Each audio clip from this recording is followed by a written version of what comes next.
Hey guys, it's Miss Blackburn. I've had a lot of Math 2 students ask me for a little bit more help on some of these surface area of rectangular and triangular prism problems, and I just wanted to go over an example with you. This example that I have right here on my paper came right from the assignment that you were given in your NTI packet. It's actually this question right here. Okay, find the surface area of each figure. Okay, now one of the questions people were asking was, well, what is the formula to find this surface area? Well, actually, you're going to use more than one formula to find the surface area of each of these figures, and it's actually quite easy. It's tedious. It'll take you a minute to do. You're going to need to do this on your own paper because there will not be enough room given on the sheet that you have. So get out your own paper, go ahead and do that, and to help you come to the answer, and your answers will be what you'll submit onto Google Classroom. So let's look at this together. Here's how I want you to approach these surface area problems, okay?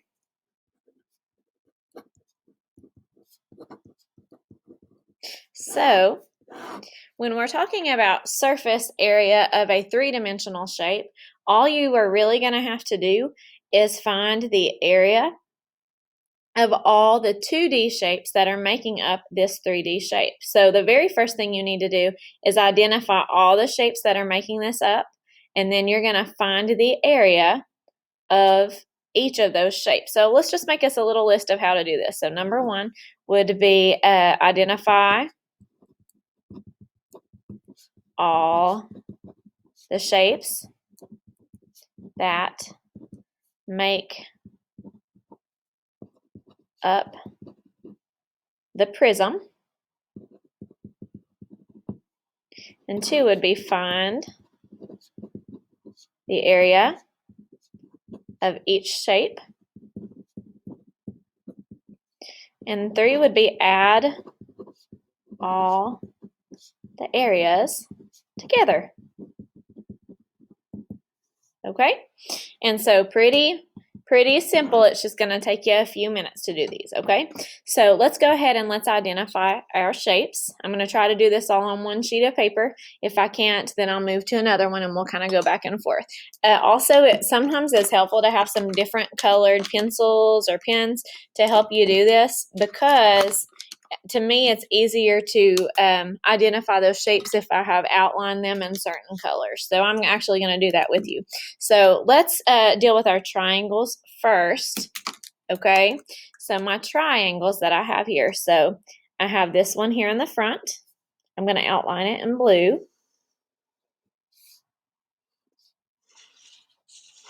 I'm not doing a great job at that, but I just want you to be able to see it really well on the document camera.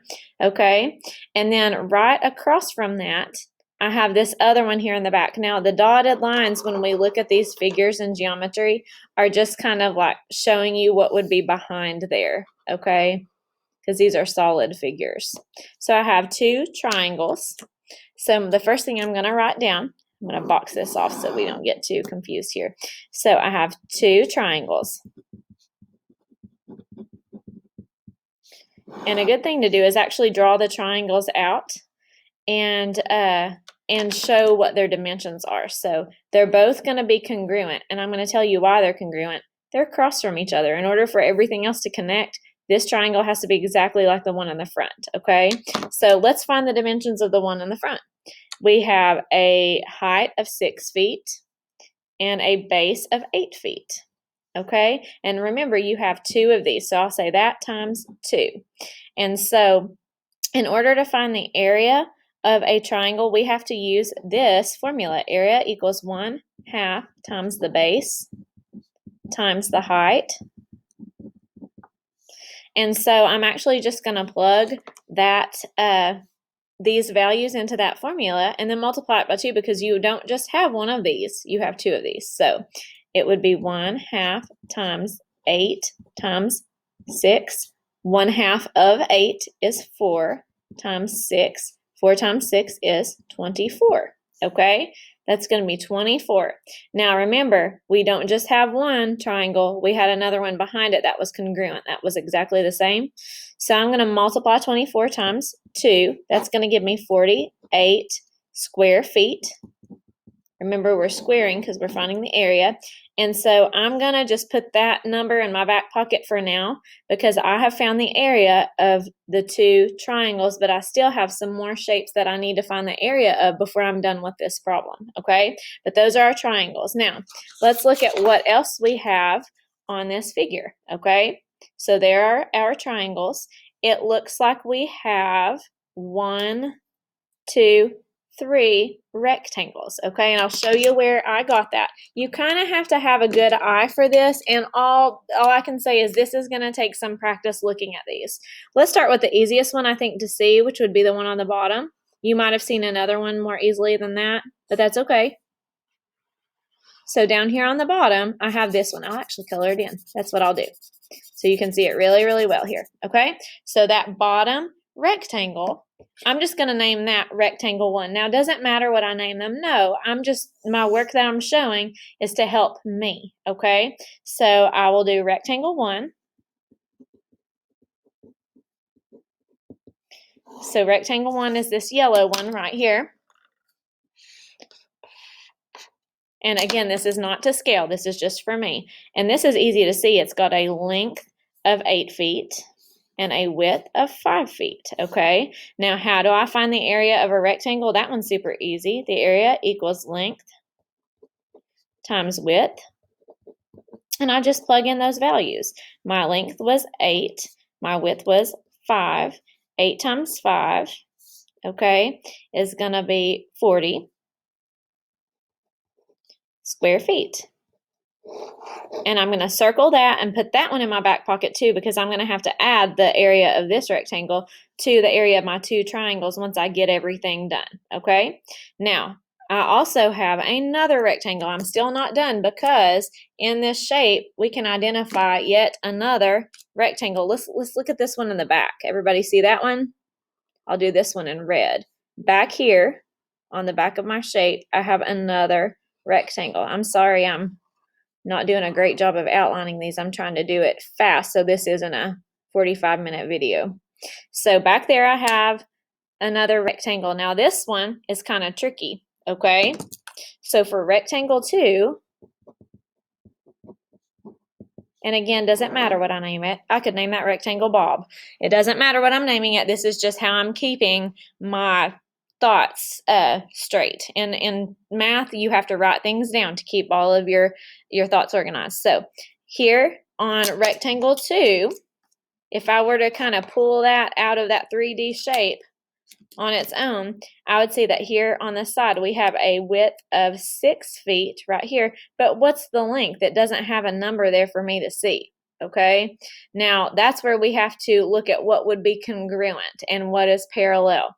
So this bottom of that rectangle is adjacent or right beside the side of this yellow rectangle, okay? And we know that the width of this rectangle is 5 feet, so that means that right here, this width of this red rectangle would also have to be 5 feet.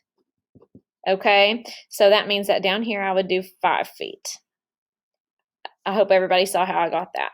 I was able to find that missing piece by saying, oh, it's all this is, it's adjacent to the side of this yellow rectangle, and if this opposite side of this rectangle is 5 feet, then this one would also have to be 5 feet. And sometimes you have to do little things like that, and it's okay, but you do have to think your way through it. So this means that I'm going to use that area equals length times width. So I'll just plug in my values. The length is going to be 6. The width is going to be 5. 6 times 5 is going to be 30. Okay, so the area would be 30 feet squared. Okay, running out of ink. We've done a lot of work today. All right, are we finished yet? Some of you might be like, that looks like we've done a lot, but some of you might notice a third rectangle in this shape. And by the way, it's going to make sense that you're going to have 3 rectangles to connect your 2 triangles, okay? Because if this is going to be one closed shape, then you're going to have 3 rectangles to connect these 2 guys in blue, okay? So where is that third rectangle though? All right, it's actually here in the front, and I'm going to use, what color am I going to use here? That would be different enough. I'll use green. Okay, and this one I'm actually going to, instead of outlining, I'm just going to kind of fill in for us. Right here on the front, we have another rectangle that we're going to have to deal with, okay? And it's the one that's the final connector of these two triangles. And so we have to find the dimensions of this rectangle to add to everything else. And then once we have that area, we should be done. So rectangle 3 is going to have a length, and actually I covered it up. Sorry about that. I should have used my yellow for the top one. That's going to be 10 feet will be our length, and then our width will be 5 feet. That one was actually a little bit easier. So we have a length of 10 and a width of 5. Remember, area is length times width. Notice how I always write the formula before I plug it in there. It's just a good habit to get into, okay? So area equals 10 times 5. So that means it's going to be 50 feet squared, okay? So now I'm just going to do a quick check. This shape, this prism, is made of 2 right triangles. They are congruent. I found the area of both of them. And it's made up of 3. 1, 2, 3. We have in yellow, red, and green 3 rectangles with areas of 40, 30, and 50. So all I have to do is add all those together, okay? So add together. And I'm just labeling this, okay? So I would have 48 plus 40 plus 30 plus 50. And if I add all these together, that should give me 168 square feet. That is my answer, okay? And hopefully you saw that this is not bad. It is tedious. That means it's going to take a few steps to do it, and that's why you don't have a whole lot of problems for this assignment, because it will take you, it's almost like doing like 5 different problems here, okay? So this is how you find the area, the surface area of 3-dimensional shapes. And you will follow the same types of steps for your rectangular prisms, only this time you will only have to use one formula for that, instead of having to use the triangle formula, then the rectangle formula. So hopefully this helps. If you need me, you know where to find me. Message me on Google Classroom. Email me, call me, and I can help you. And I'm really proud of everybody for turning in their work and doing such a good job of communicating during these NTI days. You are awesome. I miss you. Have a wonderful day.